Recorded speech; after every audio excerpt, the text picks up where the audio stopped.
of international conference where brilliant minds gather here to exchange ideas, inspire each other and to shape the future. First of all, I request all our participants to switch their mobile phones to silent mode. Now, we are entering to the first technical session of the day, and the chair for the first technical session will be Dr. Junaid P, Assistant Professor of the Department of History from MES Kalladi College. I request Dr. Junaid to introduce our speaker for the day. Sir, please.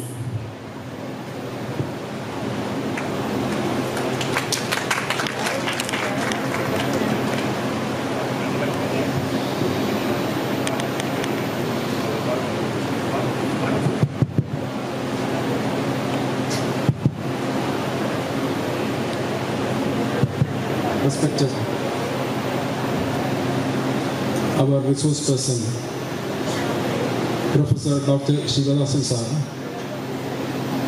our international figure of this seminar, Professor Rizwan, dear colleagues, research scholars, delegates.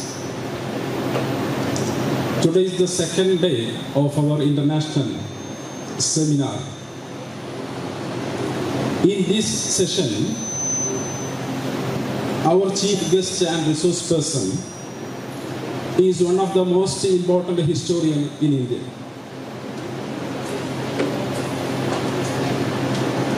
He was the rank holder of both BA and MA from Calicut University. He has received UGC Research Award in 2009. He served as the syndicate member of University of Calicut and controller of examination of University of Calicut and director of School of Education, SDE, University of Calicut. Before 2 years, he was the General Secretary of South Indian History Congress. Now, he is the Chief Editor of the South Indian History Congress Proceeding.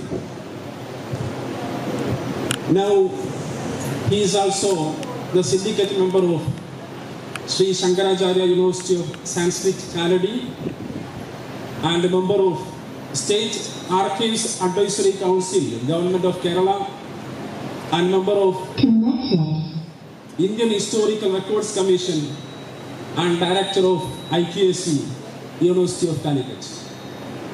As far as history department of our college is concerned, he is not a new face.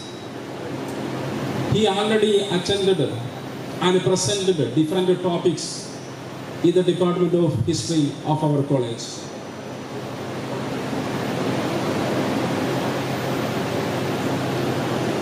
For all the participants, all the delegates, for the MES Kalladi College Mannarkkad, I heartily welcome Dr. Professor Shivadasan sir to this function.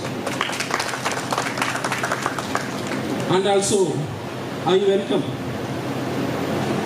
our international figure, Professor Rizwan is also in this function.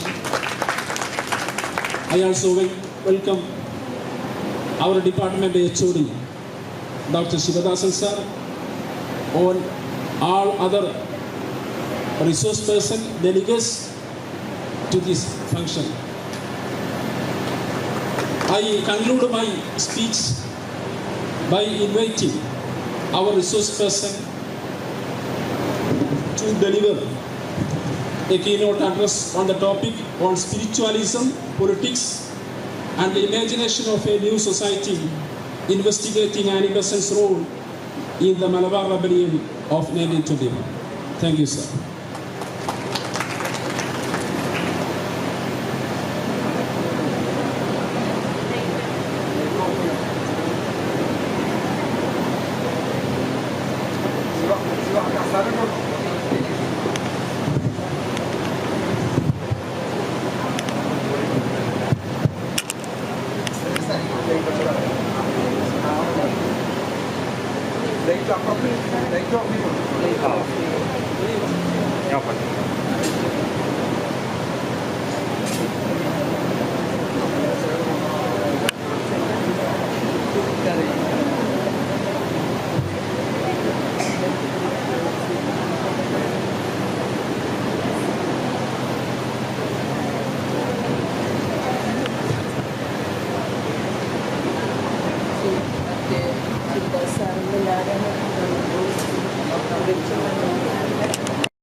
Dr. Shivadasan, Professor Iswan, Junaid, Anis, faculty members, research scholars, and my dear friends. At the very outset, let me thank the Department of History and MES College for this chance of presenting my research findings in this two-day seminar organized by the college. Friends, we are living in a period of great transformation because of the emergence of a new world under the banner of globalization and also the arrival of the domination of technology, liberalization, etc.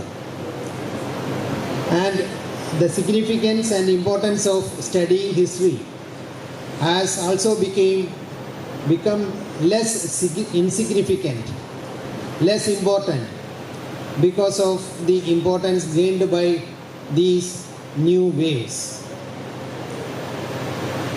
One important disaster of this new trend is that the culture, history of the people in different parts of the world emerged because of 100 years, thousands of years of living on this earth is getting vanished because of lack of support given to the preservation of historical objects, memories, artifacts, etc. It is a duty of history students and those who love human culture to undertake different ventures to protect our memory and our history, because only this memory and history enable us to fight the crisis that humanity face in the future years. That means history is very integral to the existence of human beings on the earth. So history gives us that kind of courage and power to fight all kinds of hurdles that we confront in our everyday life. So in that respect, the study of history is very important in the existence of humanity, not only today, but the days that is coming in front of our generation or future generations. Today, I am going to tell you one important problem of Kerala history, the freedom struggle and its contradictions. We generally believe that the people who lived in the second part of 19th century and early part of 20th century together fought colonialism and all evils in the society, and we became successful in exterminating, in expelling colonialism from India. But a close scrutiny of the freedom struggle, the movements against all kinds of oppressions will help you to see that our freedom movement was also facing different problems which became hurdles in the front of united movements against imperialism and also landlordism. One such problem that helps us to see this contradiction of our freedom struggle is the Theosophical Society. We believe that Blavatsky, Olcott and Annie Besant The leaders of the Theosophical movement in the world, in India and also in other parts of the world, were working to generate human unity against all kinds of oppressions and social evils, and they became successful in building up a just society. And it existed in other parts of India, not in Kerala. But through research, we were able to see that that movement was very important in the modern part of Kerala history, and they were very close to the political and social movements that happened in the 19th and 20th centuries. We are going to see huge number of documents written both in Malayalam and English in 19th and 20th centuries with regard to the Theosophical movement in Kerala and their association in generating a new kind of political and social activity during the time of our freedom struggle. I am talking about the movements that happened in Palakkad, in Manjeri, in Malappuram and in other districts of Malabar. So you can see documents associated with this movement in Kerala which help us to see how our freedom movement was facing different kinds of problems which prevented the united movement of the people against all kinds of evils like landlordism and imperialism. When I was a graduate student at NSS College Manjeri, my teacher was talking about an incident in 1920 which is called the 5th Malabar District Political Conference held at a small town in Malappuram called Manjeri, which was attended by Ani Besant.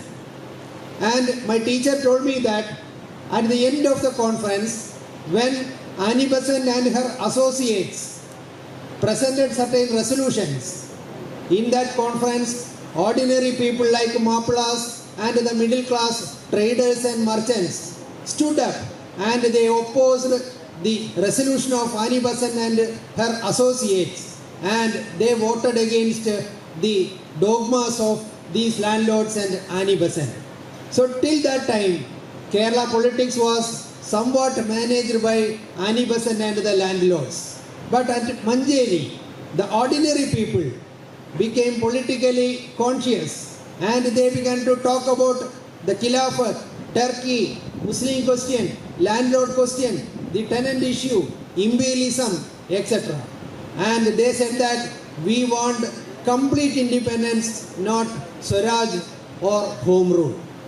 I believe that you are remembering the home rule movement launched by Ani Besant in India to enable people to do self-rule of their territory under the control of the British government.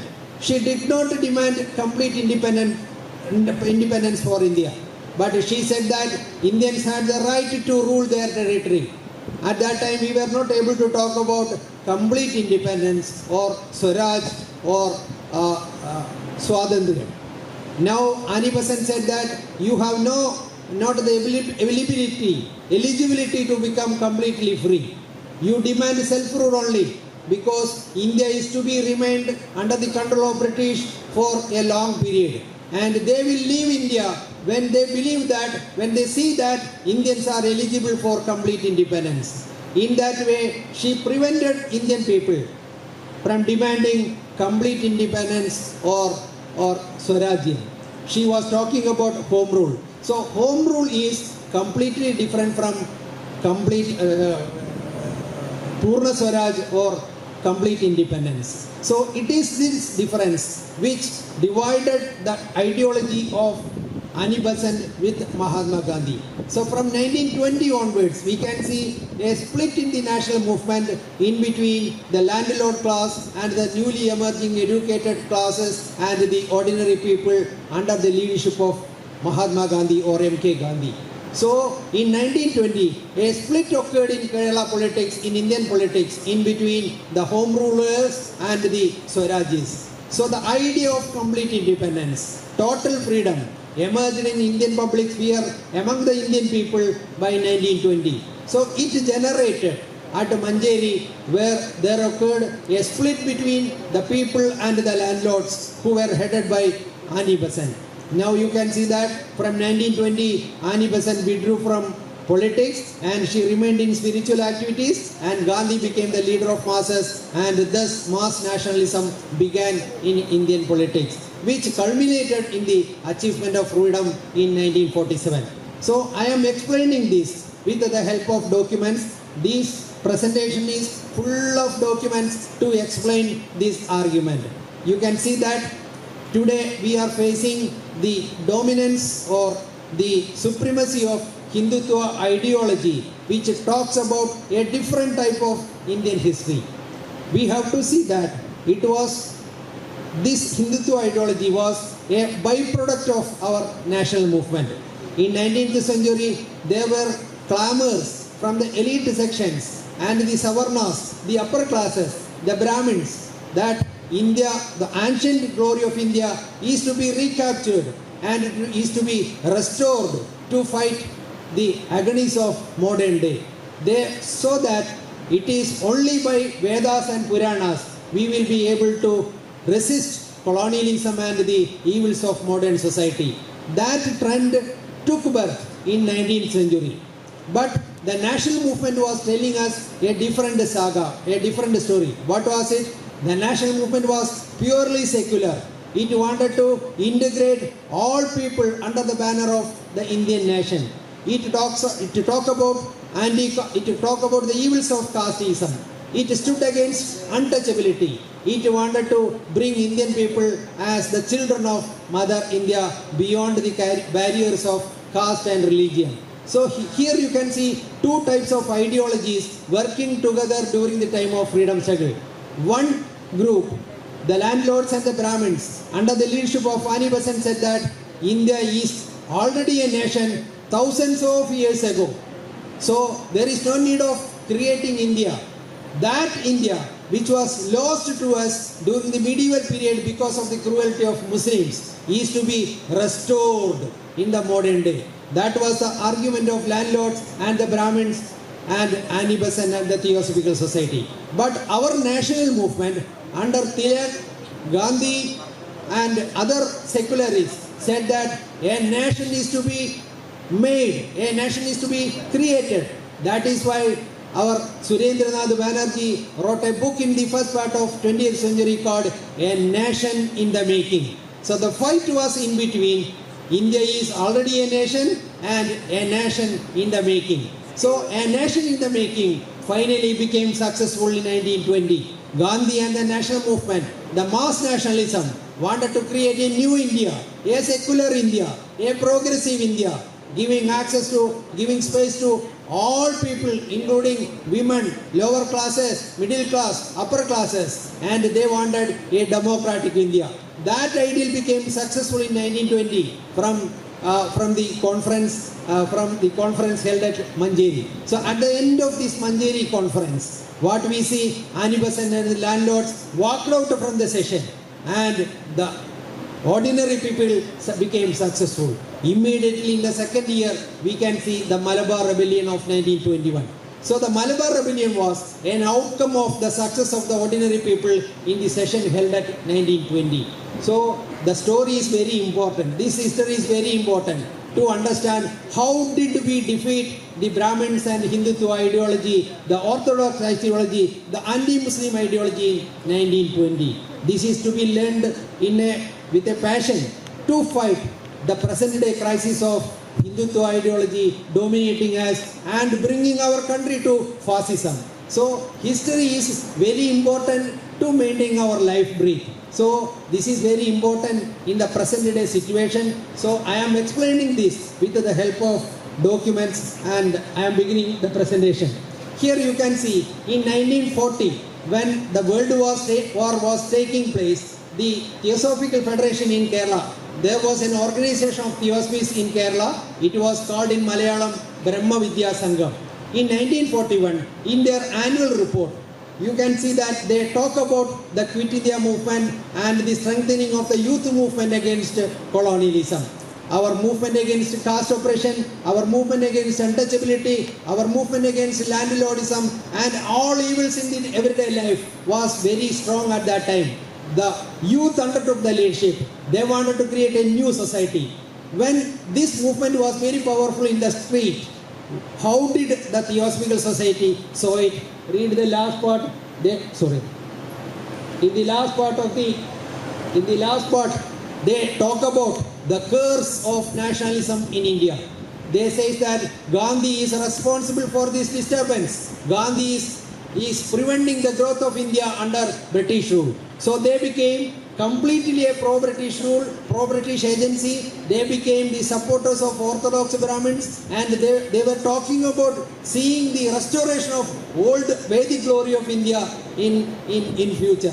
So they wanted the British rule in India forever. So even in 1940, they did not abandon this ideology, and they wanted the perpetuation of British colonialism in India. So this is actually the role of the Theosophical movement in India. I am not belittling the social progress that we achieved through the Theosophical Society, but politically they were joining with the British rule since their arrival in India, even though they aimed at reconstructing in fighting evils in the society that existed at that time. And you can also see huge number of private diaries of people who attended in these social and political events are available to us today. So we have to visit the houses of such people, local libraries, village libraries, and also archival repositories to understand what was taking place in such small gatherings and big gatherings, and what were the discussion taking place, and how did it change the perspective of the people. Here you can see a diary written by the leader of Korambayil family in Manjeri. He talks about his participation in the Manjeri political conference held in 1920, April.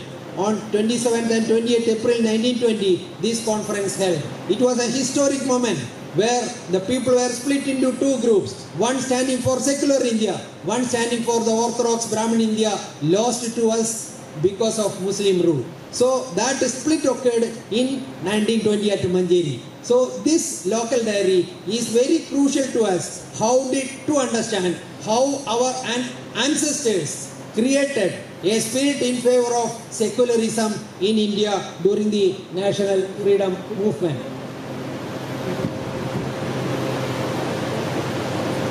Okay, our video is not working. Here you can see Annie Besant by 1890s had become leader of the Indian masses, and she could inspire youngsters to undertake the activity of nationalism. Here you can see in 1890s, after her arrival in India in 1893, undertaking small gatherings. See, the Theosophical Society was a spiritual movement, and it decided to join all religions in the world. All religions were talking about one single truth. They talked, and they said that there is the necessity of the unity of all religion for saving humanity from his miseries. Their motto was, there is no religion higher than truth. And everybody knows that it was formed in 1875 at New York. And the founders of the Theosophical movement were Colonel Olcott, an American citizen, and Blavatsky, a Russian lady. They joined together at New York in 1875 and founded a new spiritual organization called the Theosophical Movement. See, the Theosophical movement did not attend Indian problem in the beginning. Actually, they were dragged to the Indian question when they began their contact with the Arya Samaj, founded in the same year. Arya Samaj was founded in India, but they had roots in America in 1875 itself. So the American industrial capitalism was promoting such spiritual associations, enabling them to spread every nook and corner of the world. So capitalism was joining hands with spiritualism. So by the late 19th century, you can see that spiritualism became a vehicle of capitalist expansion in the world to enter into the interiors of Asian societies, African society, Chinese society. They said that all religions are talking about one single truth, and there is the need of uniting all religions to achieve that single goal, and thereby globalization of the world. Today also we speak about the unity of all human beings, and thereby we are going into the interior of very minor religions, and we are appropriating them into a single big religious dogma like globalization. So spiritualism of modern period is a collaborator of industrial capitalism, and this spiritualism of Theosophical Society was also traveling with the interest of capitalism. So from America, they began to move to England. They moved to England, and from England they moved to Egypt, and from Egypt they moved to India. Okay, one important belief of the Theosophical Society was that human beings can remain on the earth even after the physical decay of their health, even after their death. So they can remain on the earth by learning secrets through the Theosophical Society. So they believed that theosophies are driven by unseen individuals. Those individuals can be seen only by educated and efficient and powerful theosophies. So they believed that Blavatsky and Olcott were receiving occult letters, secret letters from these unseen individuals. So the real leaders of the Theosophical movement are these invisible, magical, spiritual leaders living on the earth. So one person, according to them, was King John. King John is a spiritual being, and this King John had instructed Blavatsky and Olcott to found a global organization to work for humanity. It is called the Theosophical Society. And those who interested read this from books written by them.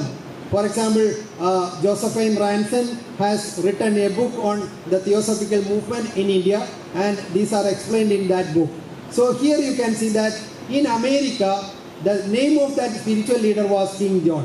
When they moved to Egypt, it became Xenophon. Xenophon is a name taken from the hieroglyphic script. By that time, most of the hieroglyphic inscriptions were deciphered. So one name was taken from them, and in Egypt, to appropriate the Egyptian place, locality, they took one name from them, and it became a powerful movement in Egypt. And when they entered India in 1878, the name of the spiritual leader became King Moria. See, King Moria.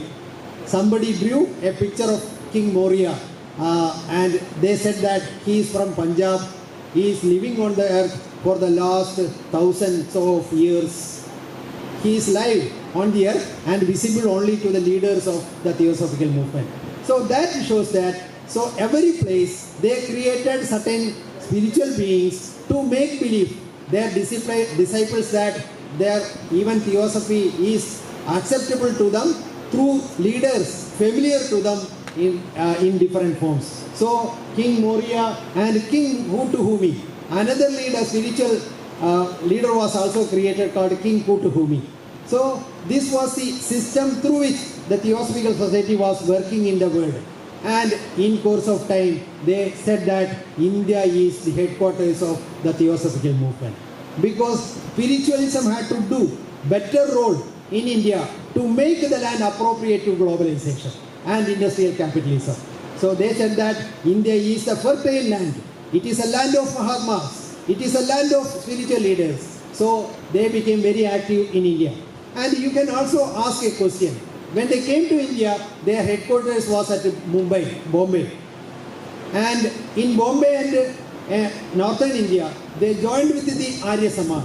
And they believed in the dogmas of Arya Samaj. What Arya Samaj was telling us, go back to the Vedas. They wanted to recapture the same old society. And they also said that in the medieval period, the Muslim rulers exploited India, they destroyed Hindu culture, they destroyed our past Oriental glory, and the Muslims are responsible for the decay of India. And the British are in India as per the will of God to save India from danger. What is that danger? Muslim rule is the danger.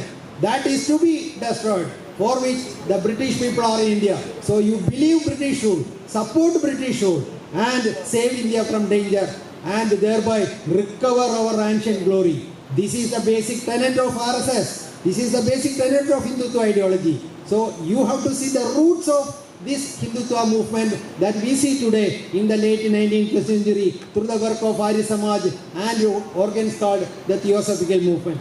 So here you can see these spiritual leaders. But in course of time, there arose a split between the Theosophical Society and Arya Samaj, and they departed and became individual movements. Both became independent movement. But once they got split with the Arya Samaj, what happened? The British government prevented the work of the Theosophical movement in northern India. They believed that Blavatsky, she was in India at that time doing the propaganda work of the Theosophical movement, said that she is a Russian lady.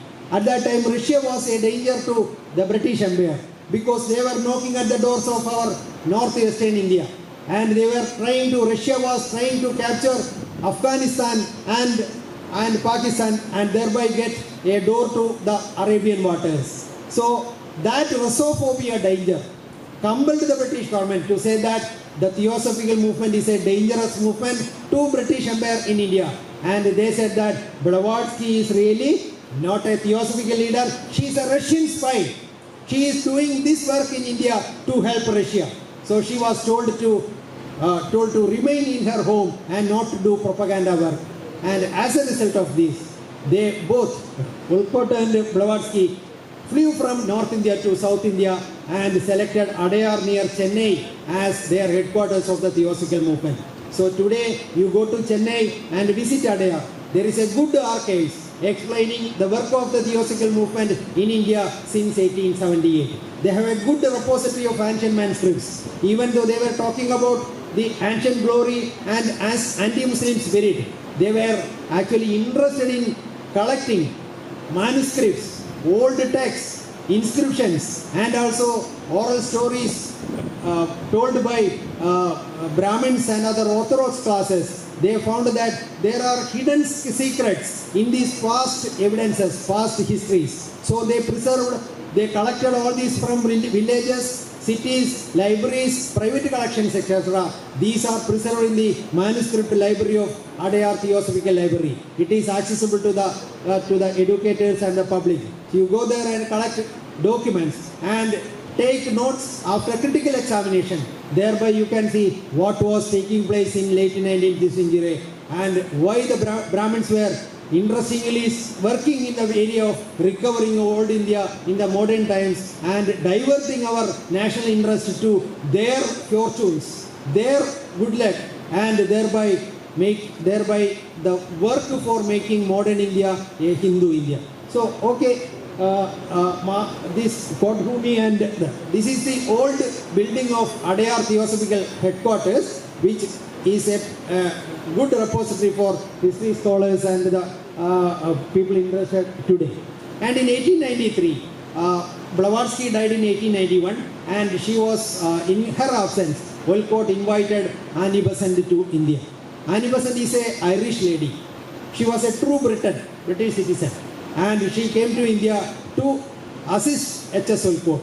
When H.S. Wolcott died in 1907, she took up the leadership and she became the president of Annie Besant. Is that she said that spiritual work is already done by great leaders Blavatsky and Wolcott.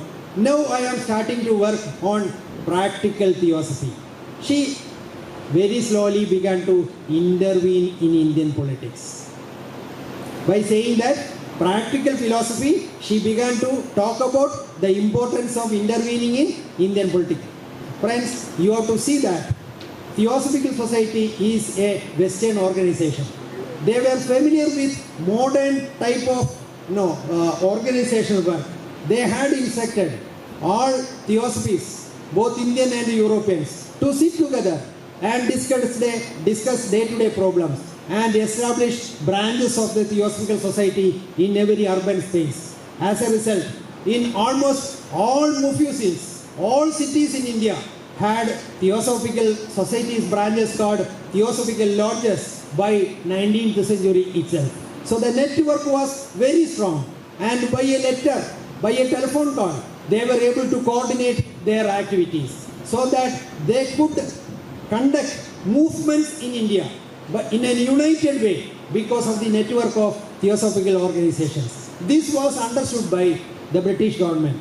The British government, by the beginning of 20th century, when they began to face danger of threat of British imperialism, they wanted some collaborative agencies to assist them to see the maintenance of British interest in colonies.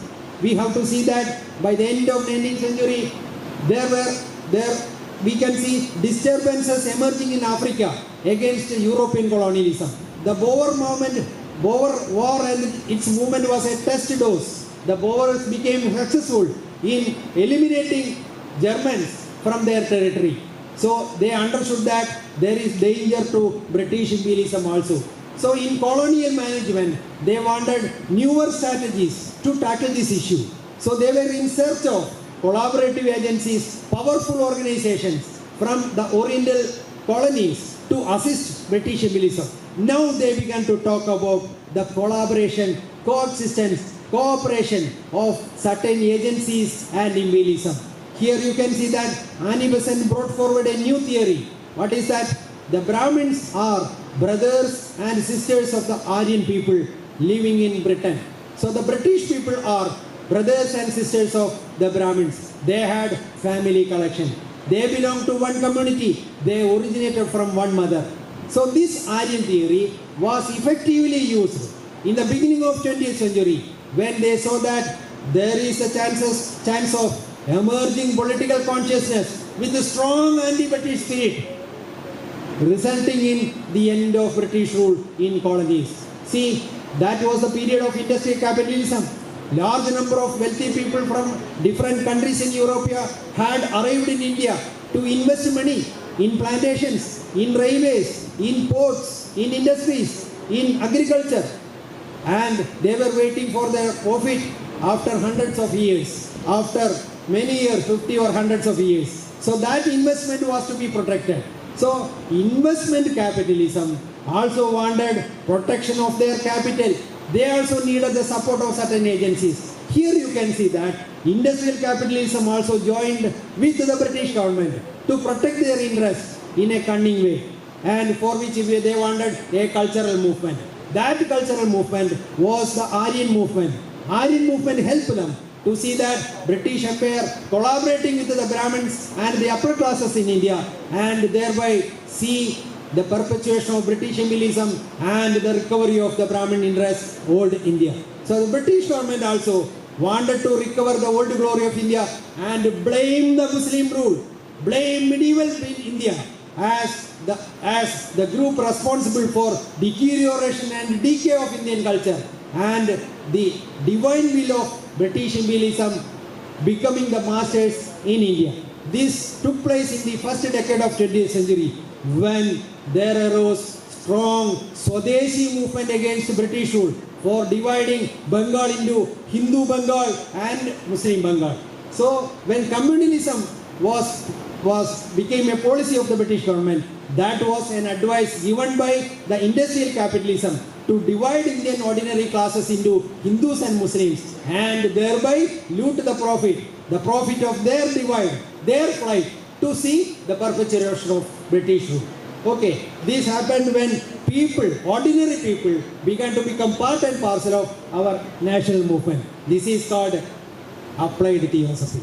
Okay, Annie Besant was using this new situation to help British imperialism to see there. In order to understand what was Annie Besant and what was the real home movement, you have to read books on Annie Besant written by different scholars. There are many books. C.P. Ramaswamy, he was a close associate of Annie Besant and he later became the leader of the Travancore state.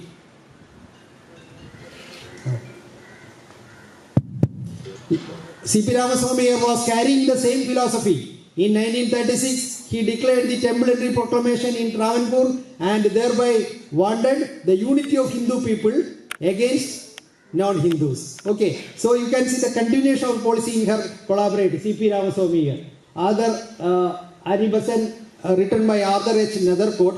Arthur H. Nethercourt is arguing that Annie Besant was on the earth for many generations. He said that Annie Besant took birth first as a Brahmin in Kashmir, and her present birth is an Irish lady in England. So both are connected together. Her birth and death are decided by the divine people. So in that way, spiritualism was used to determine every event, every individual, to suit the interests of British imperialism and the industrial capitalism. You see, large number of books are available. Along with that, there are Malayalam books explaining the life of Annie Besant. Annie Besant to the Malayalam people was known Mother Vasanta. When Besant is translated to Malayalam, it can be read as Vasanta. അവരെ മലയാള സാഹിത്യത്തെ അവരെ വിശദീകരിച്ചിരുന്നത് വസന്ത മാതാവ് എന്നാണ്. വസന്ത മാതാവ് എന്ന് പറയുക മാത്രമല്ല, we can also see many Malayalam educated people who were the true disciples of Annie Besant began to praise her by writing poems and also many articles. One such book is written by Manjeri Ramayya. Manjeri Ramayya was a true disciple of Annie Besant, and he has written a book under the title Vasantika Stotramala. Vasantika Stotramala, Annie ബസന്റിനെ പ്രകീർത്തിച്ചുകൊണ്ട് in praise of Annie Besant. ആ പോയങ്ങൾ നമുക്ക് ലഭ്യമാണ്. അപ്പം നമുക്ക് we see that the first stage of modern nationalism in Kerala was dominated by this ideology, and it was with the emergence of ordinary people through events like Manjeri Conference we were able to defeat that forces and fight for a secular Kerala territory during the days of our national movement. Many books are available in Malayalam about Annie Besant. See, and she was also demanding opening the scout movement for the Indian people. She said that the British are here in India to save the Indian people, but they are denying entry for Indians in the scout movement. So during the Home Rule movement, one major movement launched by Annie Besant was opening the scout movement for the Indian people. That was also a strategy to unite Indian people with British interests. So this was a uniform, scout uniform worn by Annie Besant when she was talking about the Indian scout movement. But the British government, because of their racial spirit, were reluctant, were not ready to admit Indian people in the scout movement. What did they do? Annie Besant started a new movement called Bharat Scouts and Guides. Bharat Scouts and Guides, in the similar pattern of the British Scout movement. See, Vallathol Narayana Menon, the leading poet of Kerala, he was in the beginning like Gandhi and Nehru. If you read the autobiographies of the first generation of nationalists, whether it be K. Gelappan, Nehru, Subhash Chandra Bose, Surendranath Banerjee, Dadabhai Naoroji, you can see that Theosophical movement played a strong role in shaping their minds to undertake political public activity. So in the first part of their political education, you can see that all of them admiring the Theosophical movement for bringing them, for carrying them to the public space. K. Gelappan did this, Mahatma Gandhi did this, Jawaharlal Nehru did this, Motilal Nehru did this. All of them were under the aura of the Theosophical movement. But by the 1920s, we see all of them abandoning their Theosophical connection and becoming independent. Here you can see when Vallathol Narayana Menon was an admirer of Annie Besant, Vasanta Madhavu, he wrote a poem about Annie Besant, this Annie Besant Amma. Annie Besantine കുറിച്ച് വള്ളത്തോൾ എഴുതിയിട്ടുള്ള കവിതയാണ് ഇത്, നമുക്ക് available ആണ്. ഇതിൻ്റെ ഒരു strong source എന്ന് പറയുന്നത് there was a publication by Theosophical movement in Kerala called സനാതന ധർമ്മം. എല്ലാ മാസവും പുറത്തിറങ്ങിയിരുന്ന ഒരു പബ്ലിക്കേഷനാണ്. അത് നമുക്ക് അവൈലബിൾ ആണ് ഫ്രം 1911 onwards. 1911 മുതൽ ഇത് വളരെ സ്ട്രോങ് ആണ്. So all these publications appeared when Annie Besant began to intervene in politics. She was aiming at shaping our political movements into a particular direction. Okay, we were talking about the safety valve theory connected with the formation of Indian National Congress. Like that, a different situation came during the First World War. What was that? If Indian people are joining together and if they start fighting Britishism, in that situation, Britain believed that they will lose India forever. So they wanted certain strategies to handle India. They wanted collaborative agencies to handle the situation. So as a safety valve, they were using different religious and spiritual organizations. One such organization was the Theosophical movement. That is why Annie Besant beginning to talk about practical theosophy and political intervention during the war period. And the movement is called Swayambharana Prasthana, Home Rule movement, and self-rule, not complete independence. So from these points of Malayalam poets, you can read how Annie Besant was intervening in our Kerala society in a particular way through Malayalam literature. And the Theosophical lodges founded in Kerala by late 19th century are visible even today. This is the Theosophical Lodge in Kozhikode, in Calicut, very near to the railway station. And that road is known even today, Annie Hall Road. And that Masonic Lodge in Calicut city is called Annie Besant Theosophical Society. And that building is seen even today. I took this photograph few days ago. Okay, that lodge is there, and visit that lodge, visit its architecture, and meet the leaders of that movement and talk with them.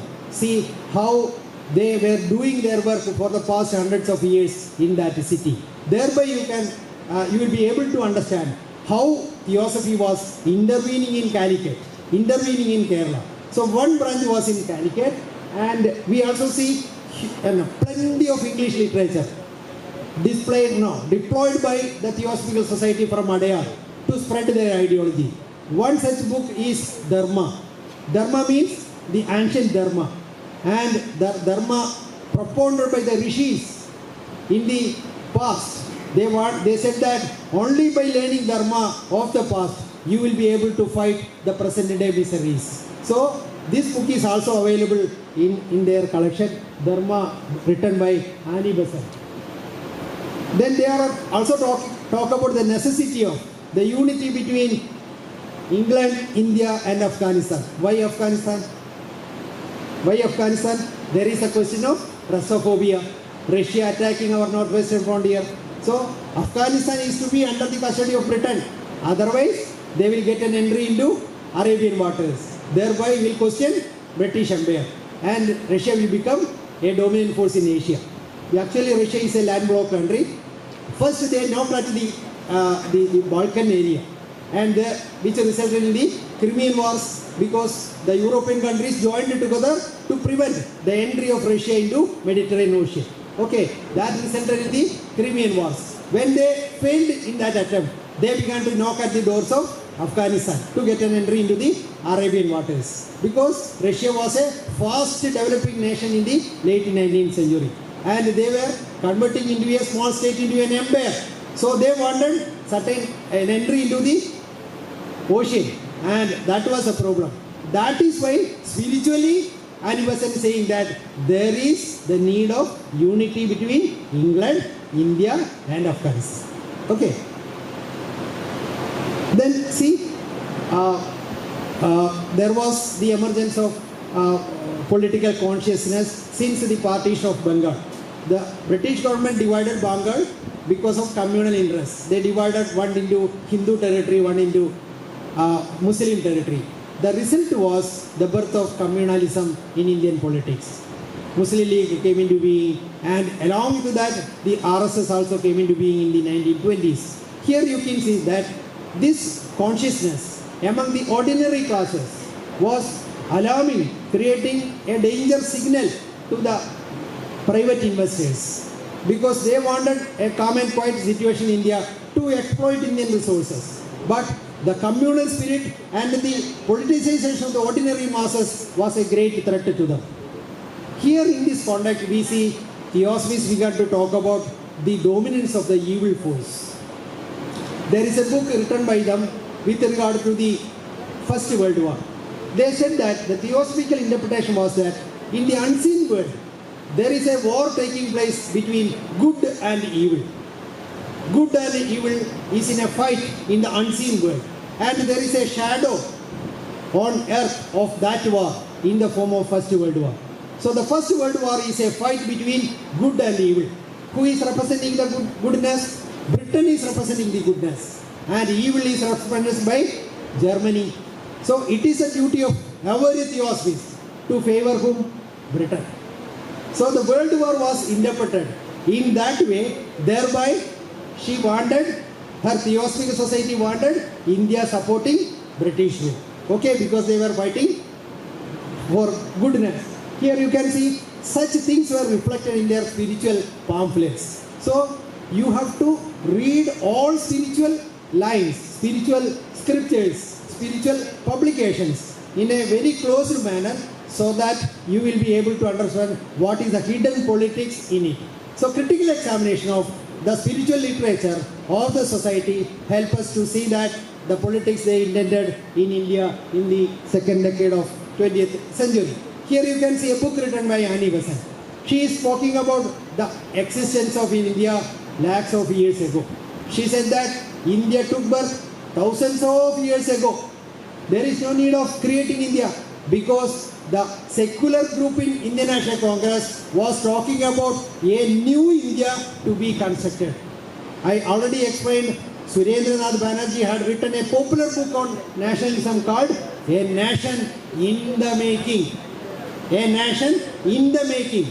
And the basic tenets of that new country is to be secularism. Okay, and democracy. But Annie Besant was talking about a nation already in existence. This was in line with the dogmas of Arya Samaj and the private capitalism and also imperialism. India is already a nation. A nation, India a nation. These books are also available in India. By the first decade of 20th century, we see unrest. Britain began to talk about unrest in India. Valentine Shirol has written a book, Indian Unrest. What was that unrest? This unrest is not for Indian people. This unrest is for the British Empire. What was that unrest? Young people are taking up the issues of nationalism. They are becoming the part of political movement. They are speaking about the politics of bomb. So, foreign people who settle in foreign countries are coming back to participate in the national movement. The HSRA, Hindustan Socialist Republican Army, and the Komagada Amaru incident. This was quote unquote unrest to the British Empire. So here you can see that Theosophical Society is supporting that unrest is not for the good of India. It is to be prevented. Youth are to be remained in the school. They prevented the young people from talking politics. So they said that politics is for the upper classes, the Brahmins and the Orthodox. Politics is not said for the ordinary people. She said that Chaturvarnya talks about the intellect. Only the intellectual people are the Brahmins, and they are to be the leaders of the society. She supported Brahmanism because Brahmanism and the Orthodox classes support the perpetuation of British interests. So there arose a close collaboration between British imperialism and the Brahmin classes and also the Theosophical Society during the time of the dilemma of British Empire, the First World War. So it is in that context Theosophy also talk about Indian unrest. So she strengthened her intervention in politics. And interestingly, you can see that Annie Besant began to talk about Indian citizenship. Indian citizenship. What is it? She said that the young people are ill-motivated, they are ill-educated, they are not driven in the right direction. So they are to be educated to become true citizens of India. How a true citizen is to be educated? He is to be obedient to the state. He is to be obedient to the state. He is to be obedient to the rules of the country. Rules of whom? The rules of British India. So, to make the young people educated and become young citizens, true citizens, she undertook various activities, founding schools, teaching Hindu Dharma, teaching obedience, the duties of women, because large number of young people had begun to talk about the politics of bomb against British imperialism. Some of them became part and parcel of the revolutionary movement. They began to attack British officers. They began to destroy railway stations. They began to talk about the end of British rule. They began to talk about complete independence of India. This was an alarming signal to private investors. That is why here you see spiritualism talking about the non-intervention of young people in politics. And I will show you important documents associated with this in the end of it. Here you can also see when the First World War broke out, Annie Besant began to talk about the coming of a world teacher. Logo Guru Verunu. And who is that Logo Guru? She said that Jiddu Krishnamurti. Jiddu Krishnamurti, the spiritual leader, is coming to save the world from danger. And he is a representative of Lord Krishna. So Jiddu Krishnamurti undertook the leadership of the Theosophical movement along with Annie Besant to intervene in politics. And they began to work among the young people to keep them away from political intervention. Because the intervention of ordinary people, workers, trade unionists, youngsters, educated people was strengthening our national platform. And this national platform was a dangerous signal to the investors and British rule. So you can see literature coming in plenty of number to support Imperialism and spiritualism in India, and also Hindutva ideology. One such pamphlet is The Great War, telling the spiritual interpretation of First World War. I told you that Theosophy defined the First World War as the shadow of the war taking place in the unseen world between good and evil. They said that Germany is representing evil on earth, and they said that Germany is to be destroyed, and according to the divine will, Britain undertook duty. So it is a duty of every Indian to support British rule. She began to support war recruitment in India. She began to support, told all landlords and rich people to give huge contribution to the British Empire to fight this war, to fight evil force. And very interestingly, there were large number of German people in the Theosophical Society at that time. In India, they were told to leave India forever by the British government.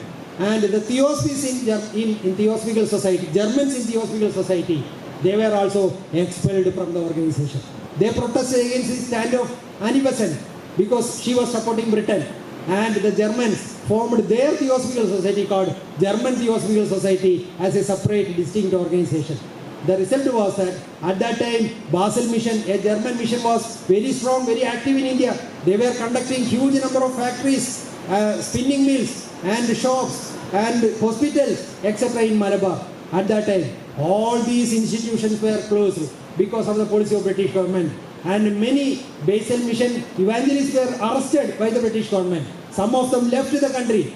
But the closing down of factories, tile factories, spinning mills, schools, hospitals, etc. created chaos and confusion in Malabar society. And it increased, doubled the miseries of Malabar people at that time. What happened in 1918, by the end of World War, the British government undertook all Basel Mission industries and firms and changed its name, Commonwealth. You might have seen tiles manufactured by Basel Mission factories after 1919 with the name Commonwealth Industries. And Annie Besant was also talking about the Commonwealth by allowing home rule to every colony. Those colonies, after allowing half independence, self-rule, are to be kept under a confederation under the leadership of Britain. So she was suggesting a new strategy to cheat Indian people by keeping them as slaves of British Empire forever. That strategy is called Commonwealth of Nations. Here you can see Basel Mission tiles were renamed under Britain as Commonwealth Tile Factory after 1990. So all these are visible in the spiritual literature published by the Theosophical Society from Adya. Look at this pamphlet, The Reality of the Invisible and the Actuality of the Unseen Worlds. It is a pamphlet explaining the First World War. Okay. See, we believe that our national movement was controlled by, India was controlled either by the British government or by the leaders of the Theosophical, the leaders of the Indian National Congress. But actually, after the appearance of industrial capitalism, capitalism was intervening our daily life in a very strong manner. In every urban space, they had agencies. Some of them were revealed public, but many of them were secret organizations. These secret organizations are called Masonic organizations. These Masonic organizations were not just Indian organizations, they were global associations. Many of them had its headquarters either in New York or in London. Here you can see an organization. It is called the Round Table. Have you heard the word Round Table anywhere in Indian history? Have you heard this term? Yes, in 1930s, when the civil disobedience movement was taking place, there was a conference called Round Table Conferences. What was its intention? To bring peace in India, to compel Gandhi to stop civil disobedience movement. Who were disturbed by the civil disobedience movement? Were it Indian? No, Indians were talking about Purna Swaraj. They were active participants of the civil disobedience movement. And who were disturbed by the civil disobedience movement? Industrial capitalism, factories, plantations, and the British government. So they wanted a true stop. So they, under the influence of this organization called the Round Table, a discussion was arranged in London 3 times, inviting all leaders of India with the British government to bring peace back in the public space. So Round Table was such a secret organization, very active in the world after 19th century. That was also intervening in Indian politics. Have you heard any other secret Masonic organization very active in India during the time of national movement? Yes, there was an organization called Inner Wheel. There was an organization called Freemasons. All these associations were very active in Indian cities and villages, and they were the platforms of rich people, both European and Indian. And they talked about their growth, their safety. So there arose the necessity of the unity of elites, the unity of rich people beyond the barriers of religion, caste and nation. So these secret associations played an active role in determining the decisions, the waves of the country in 19th and 20th century. So we have to learn their close disciples to take independent decisions. They were given decisions by the leadership of the society. So the leadership had a pertinent, important role in deciding the decisions of the Theosophical movement in tune with the India government and the private investors. And here you can see that the Theosophical Society under Annie Besant was issuing a newspaper during the Home Rule movement. And this Home Rule movement newspaper was called New India. The New India was carrying this title picture with every issue. Here you can see an Indian lady waiting for democracy from Britain as their curse or as their gift. So this is the picture which helps you to see what was the Home Rule movement. The Home Rule movement wanted to keep India as a colony under Britain forever and give half freedom. I mean a small share of freedom in Indian governance for the Indian people. This is called Home Rule. At Manjeri, the ordinary people, when Annie Besant and her coterie and her associates presented a resolution saying that the 1990 Montagu-Chelmsford reforms is satisfactory because that came into being because of the pressure of Annie Besant. Montagu-Chelmsford reforms allowing Indian members, few members in the legislatures and administrative bodies in India. But majority of them were Europeans. This is called Montagu-Chelmsford reforms, dominion status for Indian people as per the Home Rule demand. When Annie Besant presented this resolution, the entire audience, except the landlords, stood up and they opposed the resolution. A person who was supporting the ordinary people has recorded that 700 people rose in a single voice opposing Annie Besant and the landlords. And that gave confidence to the ordinary people to fight British Raj. And they took up arms in their hand. And it became the Malabar Rebellion of 1921 in the next year. So this was the victory of the ordinary classes, the masses in 1920 that forced Annie Besant to walk out from the session and remaining in and withdraw from politics, practical theosophy, and go back to her spiritual world. That is explained.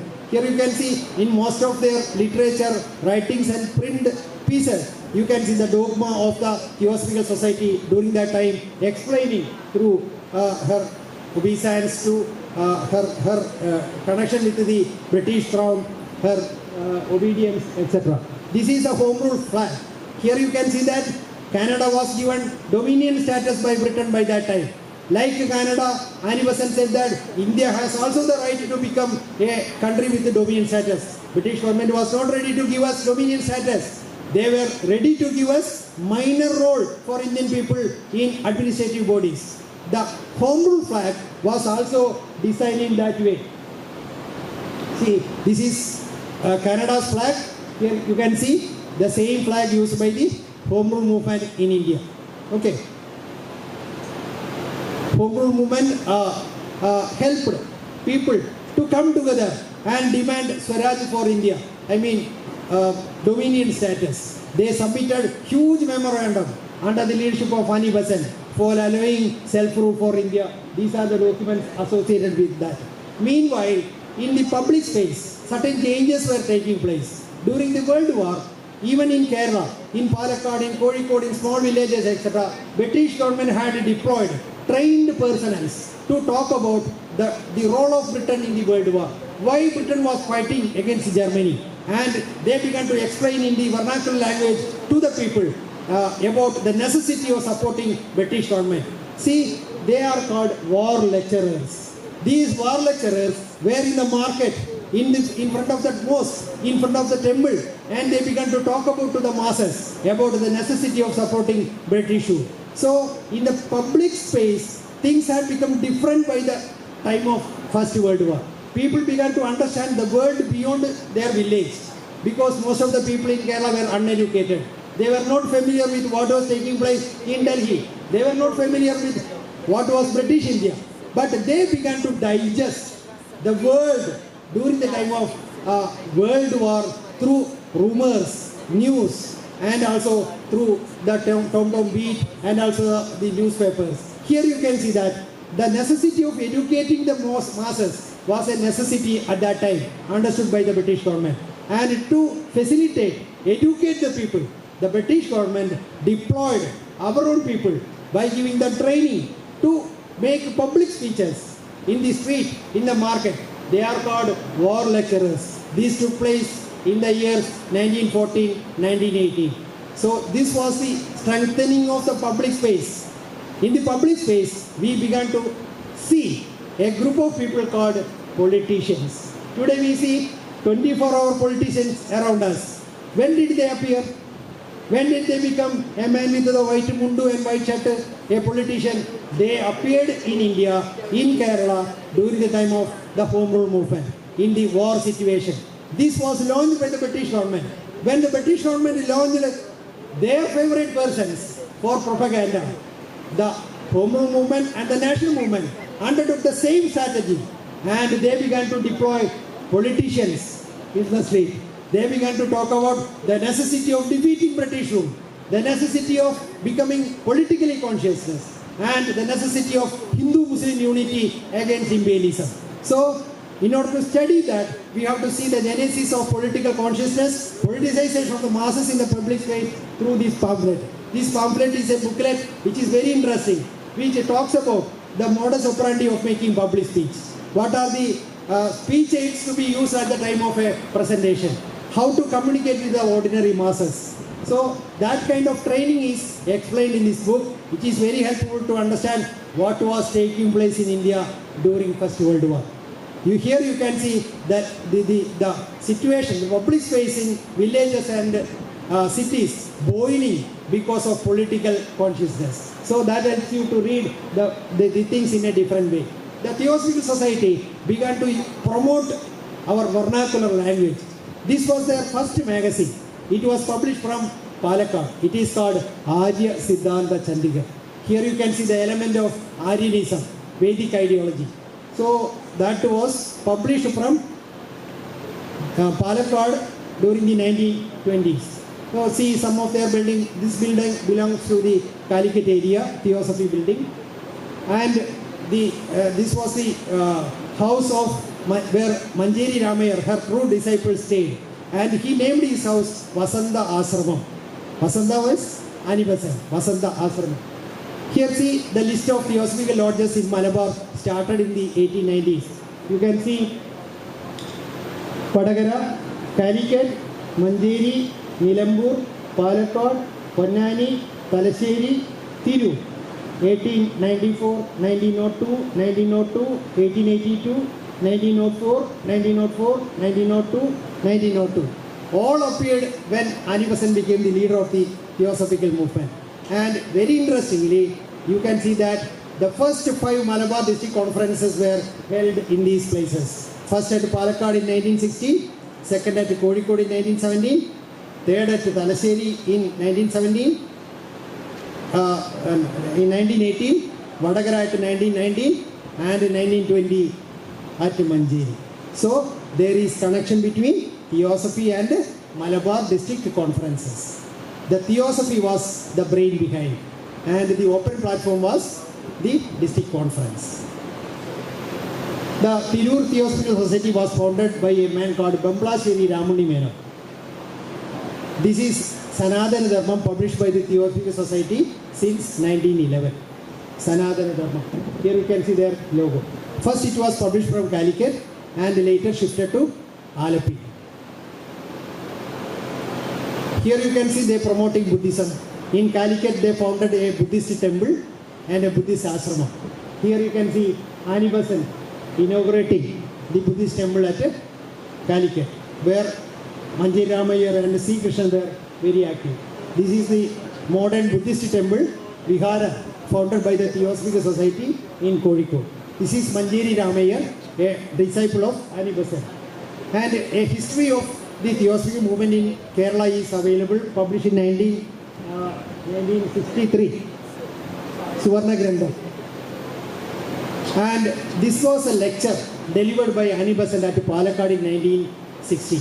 Look at the title of the lecture, Under the Congress Flag. You can also see being the presidential address delivered by Anibasan at the Palakkad district conference. It was not a Congress conference. Anibasan was trying to swallow Indian National Congress. See, and she wanted to elect delegates for the next annual session of Indian National Congress and thereby capture Indian National Congress. It became possible. In 1917, she became the President of Indian National Congress. She swallowed it and it became a Theosophical movement. That is why Theosophy began to say that Indian National Congress took birth because of Theosophical Society. There is a Theosophical origin theory of Indian National Congress that emerged in the 1960s and 70s because of this.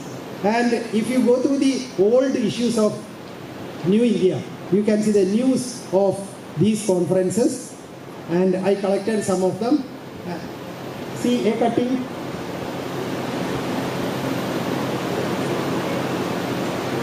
So, 5th Malabar District Conference at Manjeri. So it explains the conference held at Manjeri. Similarly, the Kerala Patrika of 1880s was very active in 1819-20s, which also, here you can see the news of the conference held at different places, political conference. It was not a Congress conference, it was actually a Theosophy conference. See, all this explains the Theosophical Association of the Indian National Congress and also the literature associated with the landlords took up the leadership because they saw that by becoming the rulers of the state, they are going back to the past, thereby recovering the past. Okay, so you can see all the Krishnavarma Raja landlords becoming the leaders of the Theosophical movement. He is Mangada Krishnavarma Raja and he was an associate of Anibasan, and it was these landlords, they invited Anibasan to Manjeri. Nilambur Raja. We get huge number of letters and diary notes on the involvement of landlords in the district political conferences and political movements in the early part of 20th century. And we also, in the Masonic literature, their idea about the Mopla rebellion taking place in 1921.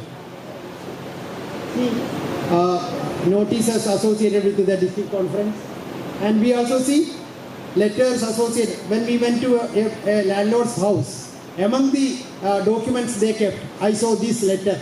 It is a letter which this landlord inviting other people to become members of the conference and vote in favor of Annie Besant. You can see letters written by them in 1920. And this is the last slide. Annie Besant wrote a book called How India Wrought for Freedom.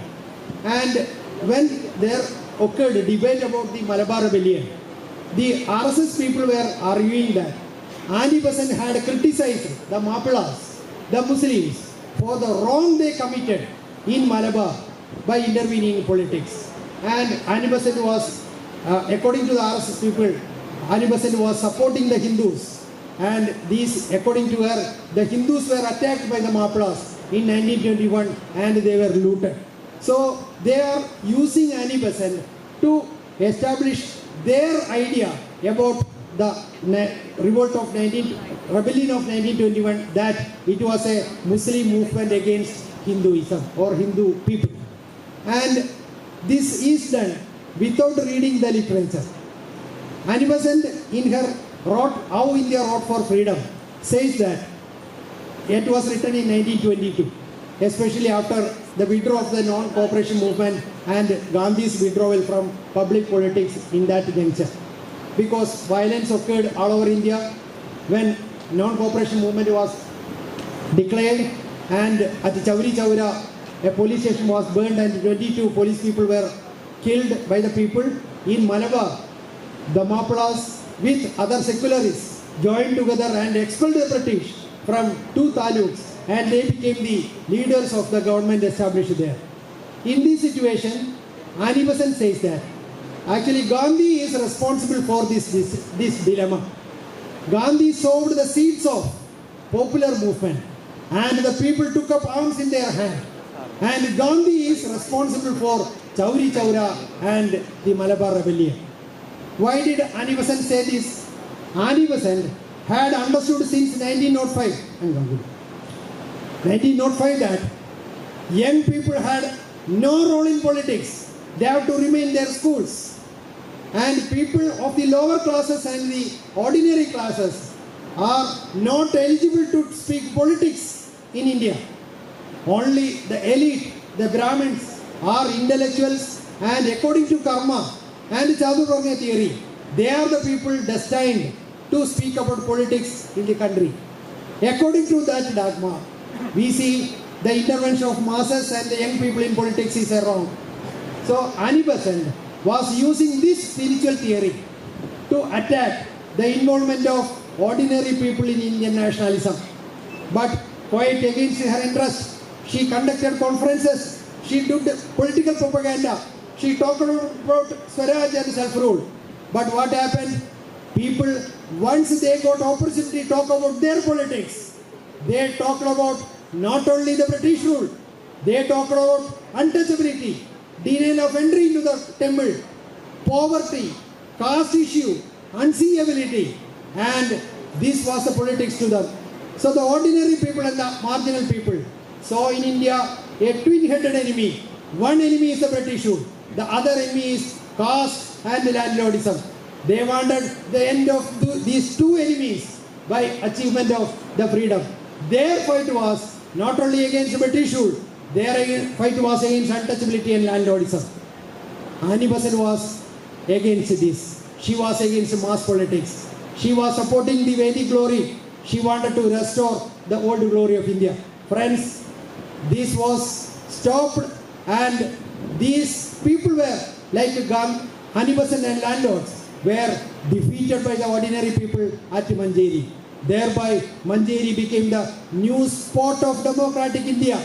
It became the new ideal, new source of center of democratic and secular movement in India, which culminated in the achievement of freedom in 1947. Here you can see that Annie Besant was teaching obedience and citizenship to the people.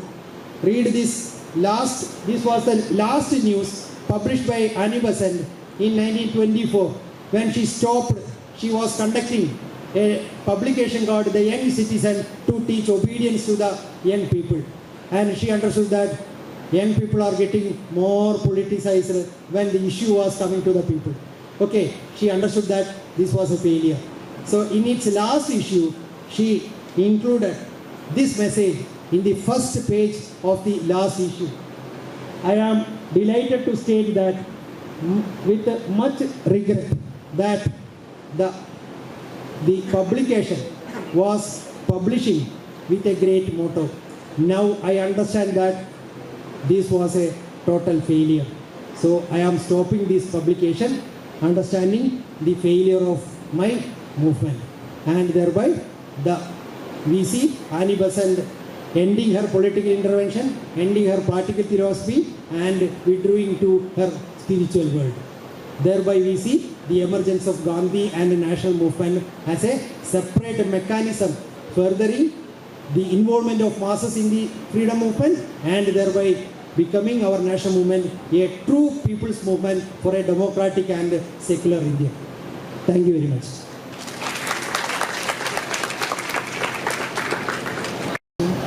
Professor of University of Calicut has given an inspiring lecture on Indian national movement, what was the role played by Annie Besant. Now the session has been open for discussion. Several intellectuals, especially PG students and research scholars are assembled here. You can ask questions.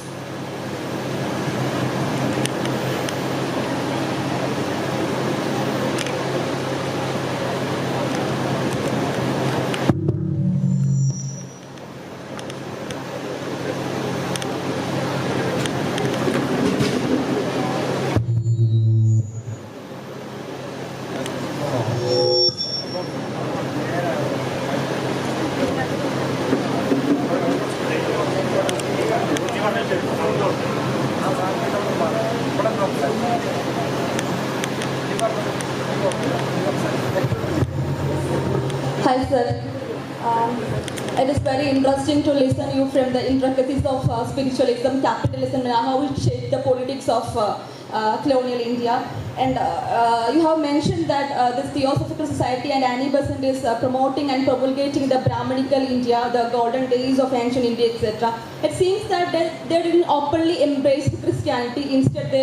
It seems that they didn't openly embrace the Christianity. Instead, they go for these racial theories, which try to make a connection between the upper caste and the people back in home, Britain. So, can we consider it as a more strategic and less conspicuous way of establishing the Christian values or kind of the colonial values in India? And the second thing is that you have mentioned that the ordinary people were able to veto Annie Besant as well as her resolutions in the political conference held at Manjeri. And could you please offer some glimpses of how this consciousness was created among the ordinary people with special reference to the context of Malabar? And third was if this home rule movement is having this kind of this kind of a motive, what about the association of Tilak with home rule movement?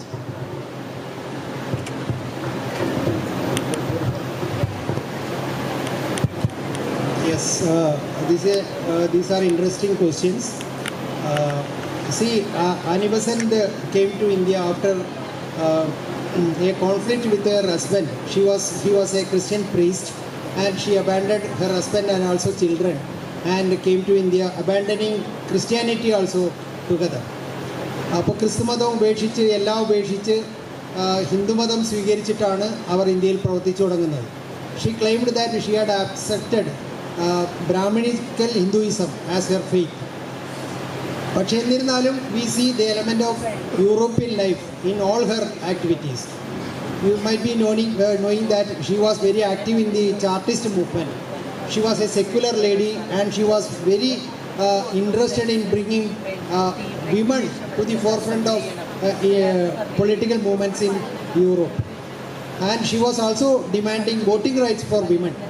But once she became a Brahmin lady, she abandoned many of these progress ideologies and began to support Brahminical orthodoxy ideology. As a result, we see in India, she utilized modern techniques of building up an organization in modern lines in the European way, which is called the Theosophical movement. But at the same time, we see when talking about ancient glory, she was using modernity, printing, industry, telephone, traveling, branch inspectors, maintaining large records, translations, and also translating English things to vernacular, visiting faraway places to do the propaganda work, etc. In that way, she was using modernity to build up a new India based upon ancient dogmas. Okay. And her movement is called Home Rule. I told you that Theosophists had to abandon northern India because of the intervention of British government. Once she came to South India, she concentrated like Blavatsky and Olcott in South India only. And in northern India, the Home Rule movement was taken over by Tilak. Tilak was also talking about Swaraj. Annie Besant was also talking about Swaraj with a new word called Home Rule. Both are different. Even though they said that both stands for one idea, you can see Annie Besant was talking about dominion status only. It is called Home Rule. But Tilak was talking about Swaraj in a different way. What did Tilak say? Swaraj is my birthright. He was intending complete independence. Annie Besant was not. She was talking about dominion status, self-rule and home rule, not Swaraj.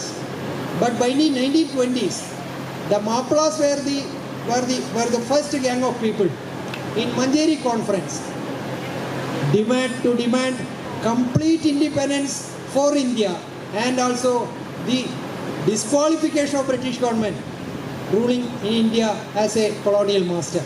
So from 1920s, we see the emergence of a new idea called complete independence and Purna Swaraj.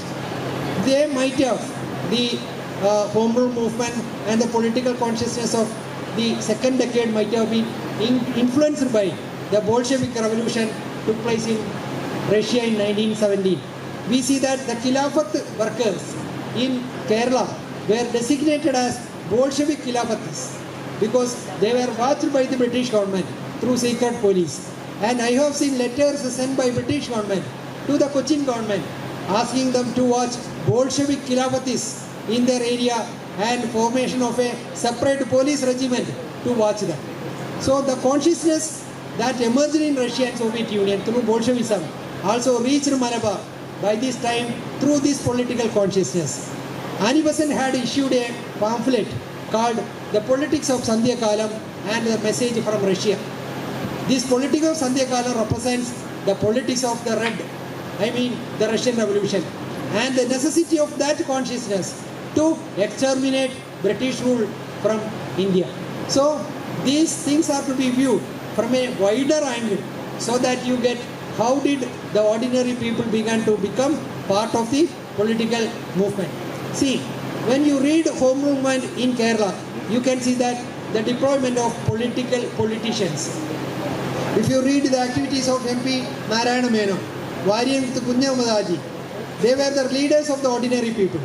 What they were doing, unlike the upper class leaders, MP Narayana Menon and Varyanth Kunyamadaji were traveling from door to door. They were doing propaganda in every house, making them aware of the need of political intervention of ordinary people. Door-to-door campaign was one strategy. Second one was public speeches. Like the war lecturers, the home rulers in Kerala undertook the duty of making speeches in village corners, public spaces, markets, mosques, temples, etc. Thereby, through public speeches, they began to make aware of the people, telling them the necessity of their involvement in this political field. Then third one is propaganda through wall writings.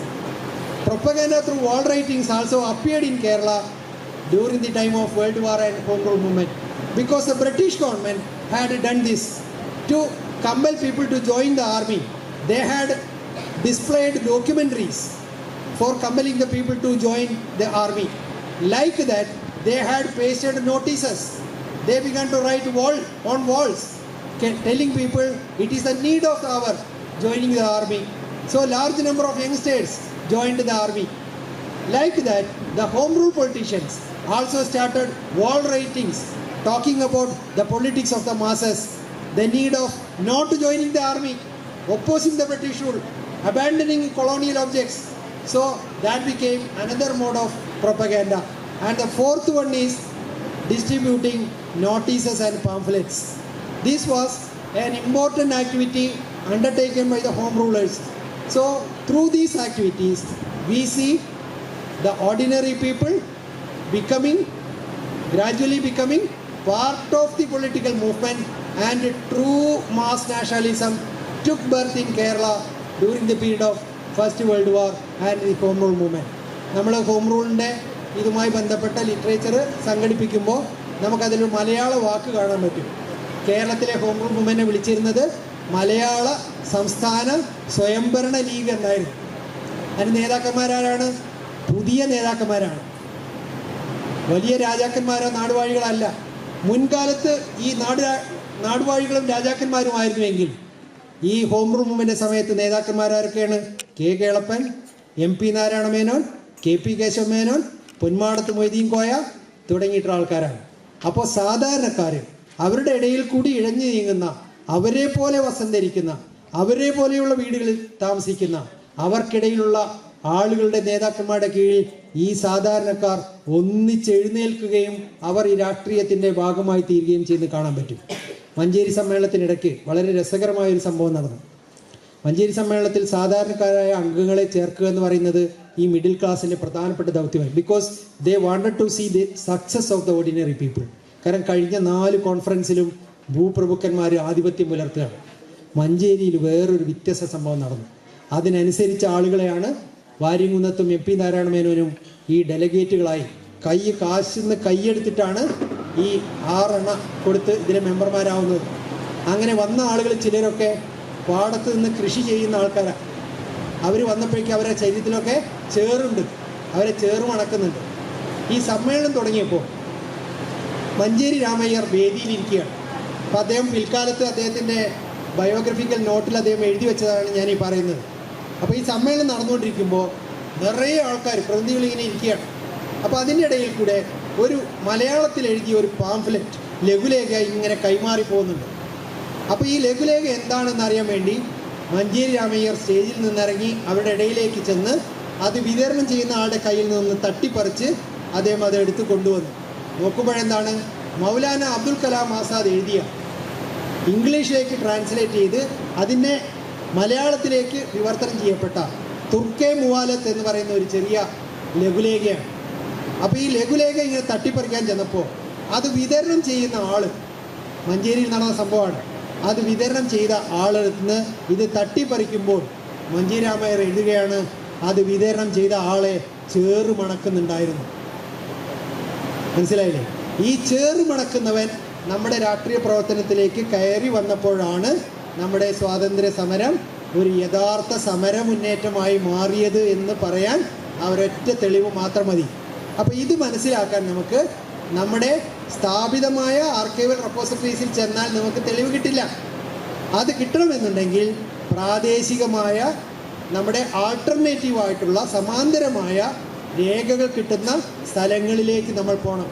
നമുക്കിവിടെ യൂസഫലി പോലുള്ള ആൾക്കാർ ഇരിക്കുന്നുണ്ട്, അവരൊക്കെ ഇത്തരത്തിലുള്ള ശേഖരം നടത്തുന്ന ആൾക്കാരാണ്. അതുപോലെയുള്ള ദൗത്യം വിദ്യാർത്ഥികളും ഗവേഷകരും ഏറ്റെടുത്താൽ മാത്രമേ നമ്മുടെ മണമുള്ള, നമ്മളെപ്പോലെ ആളുകളെ കാണുന്ന ഒരു ചരിത്രം നമുക്ക് എഴുതിയുണ്ടാക്കാൻ സാധിക്കൂ. അവിടെ അവർ നിത്യജീവിതത്തിലെ പ്രശ്നങ്ങളുമായി പോരടിക്കുന്നതും ആ പോരടിക്കുമ്പോൾ ചിലർ തളർന്നു വീഴുന്നതും എന്നാൽ ചിലർ വിജയിച്ച് മുന്നേറുന്നതും നമുക്ക് കാണാൻ സാധിക്കൂ. ഈ ഒരു വിദ്യാഭ്യാസത്തിലൂടെ മാത്രമേ നമ്മുടെ രാജ്യത്തെ മതനിരപേക്ഷതയും ജനാധിപത്യവും പുതിയ കാലത്ത്, വർത്തമാനകാലത്ത് നമുക്ക് സംരക്ഷിക്കാൻ സാധിക്കൂ. ചരിത്ര പഠനം എന്ന് പറയുന്നത് വെറുതെ എഴുത്തല്ല, വർത്തമാനകാല സമസ്യകൾക്ക് ഉത്തരം കണ്ടെത്തലാണ് എന്ന് പ്രത്യേകം ഓർക്കുക.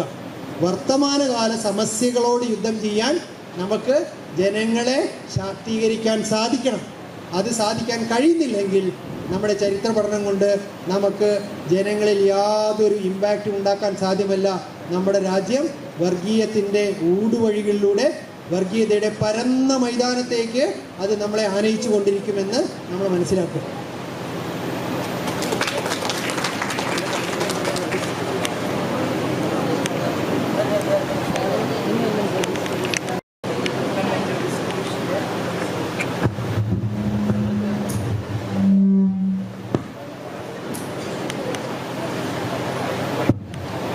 Thank you, sir. Thank you very much for your thought-provoking words.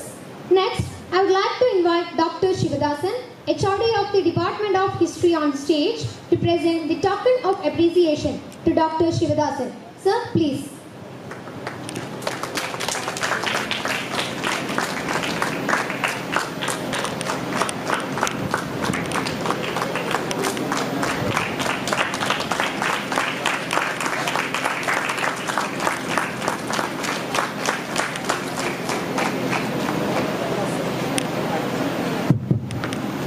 Thank you, sir. Now I request Mr. Abdul Munir, Assistant Professor of Department of History, to deliver the vote of thanks. Sir, please.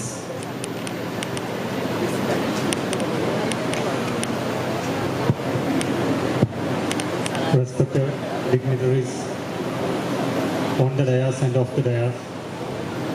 Actually, our program is going through a busy schedule. Then it's my privilege to express our gratitude to the delegates and the important dignitaries in this session.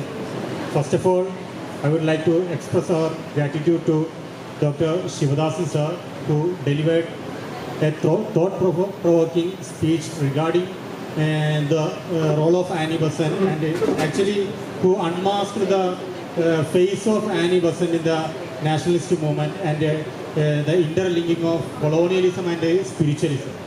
So thank you very much, sir. Then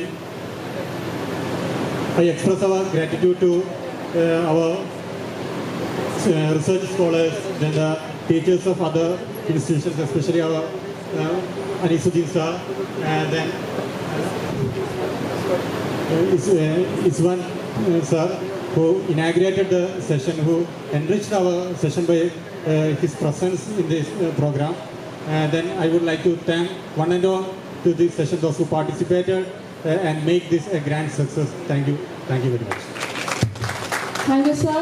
Now it's time for a tea break, and I request all our guests to move towards the tea counter. And let us all assemble back here by sharp 11:14 a.m. Thank you.